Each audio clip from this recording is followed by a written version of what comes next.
যদি যতদিন আমরা এই সুযোগটা পেয়েছি আল্লাহর ইবাদত করবো না, নিশ্চয়ই করব, ভালো কাজের আগে থাকবো, ভালো কাজে তাড়াতাড়ি করব। তো আল্লাহ তাআলা বলছেন, দেখুন, বিসমিল্লাহির রহমানির রহিম, বিসমিল্লাহির রহমানির রহিম, ওয়াল মুমিনুনা ওয়াল মুমিনাতু ওয়াল মুমিনুনা ওয়াল মুমিনাতি বাযুহুম আউলিয়াউ বাযিন ইয়ামুরুনা বিল মারুফি ওয়া ইয়ানহাউনা আনিল মুনকার।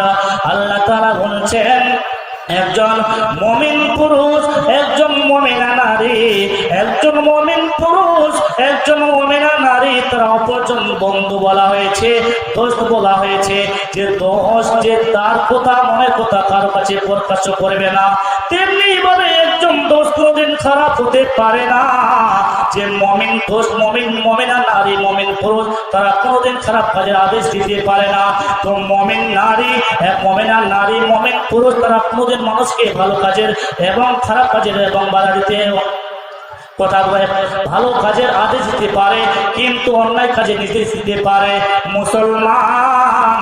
তো আল্লাহ তাআলা বলছেন যে ওয়ায়ুকিমুনাস সালাতা, একজন মুমিন পুরুষ একজন মুমিনকে নারী সে নামাজের কথা বলবে, একজন মুমিনা নারী একজন মুমিনা নারীকে সে নামাজের কথা বলবে, একজন মুমিন পুরুষ একজন মুমিনকে রোজা রাখার কথা বলবে, একজন মুমিনা নারী একজন মুমিনা নারীকে রমজান মাসে রোজা করার কথা বলবে।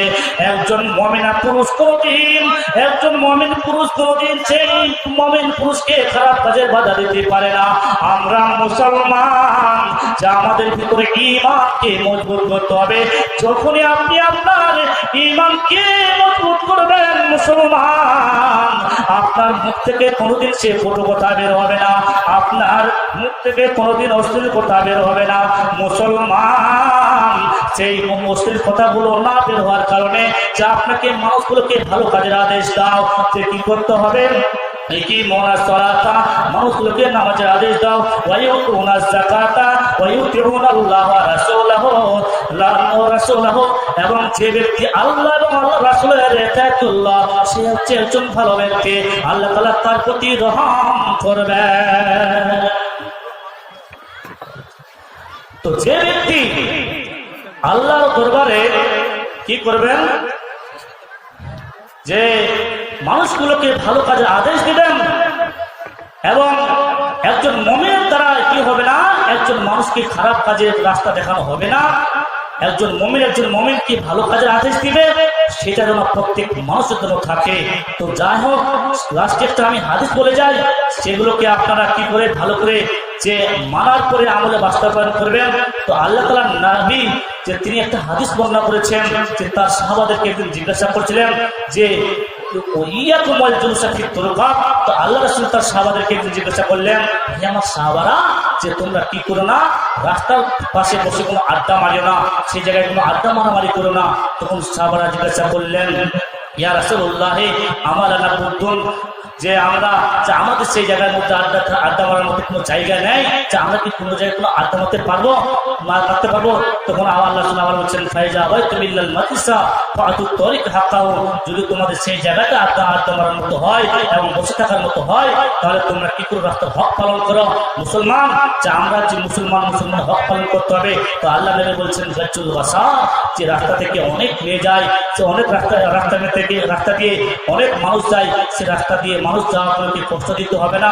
রাস্তার মধ্যে যে মানুষকে কষ্ট দেওয়া হবে না। কোনো মানুষ যদি রাস্তা দিয়ে যায়, তাহলে সেই মানুষকে সালাম দেয়, আপনাকে সালামের উত্তর দিতে হবে, মানুষগুলোকে ভালো কাজে আদেশ দিতে হবে। কোনো মুসলমান যদি আপনার সেই রাস্তা দিয়ে হেঁটে যায় এবং সে নামাজ পড়ে না, বলতে হবে, ভাইজান, যে আপনি যে একজন মুসলমান, আপনার বলে যে একটি মালা ঝোলানো রয়েছে, আপনার হাতে যে বালা রয়েছে, সেটা রাখা ঠিক নয়। ভাই মুসলমান, নামাজ পড়ছো, এভাবে যে একজন মুমিন, যে মানুষগুলো এবং মুমিন পুরুষ এবং মুমিন নারী, যে মানুষগুলোকে এইভাবে যেন ভালো কাজে আদেশ দেয়।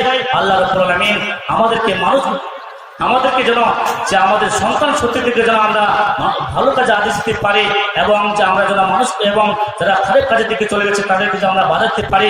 আল্লাহ রাব্বুল আলামিন আমাদেরকে সেই তৌফিক দেন। তাই সাল্লাল্লাহু আমিন। আমি আমার এখান থেকে বক্তব্য নীতি করলাম, বলার মাধ্যমে ভুল হলে মাফ করবেন। ওয়া মা আলাইহিল বালাগু আলাইকুম আসসালাম। আসসালামু আলাইকুম ওয়া রাহমাতুল্লাহ। জাযাকাল্লাহ বারাকাল্লাহ। আবুল হাসান আপনাদেরকে যথেষ্ট বললেন।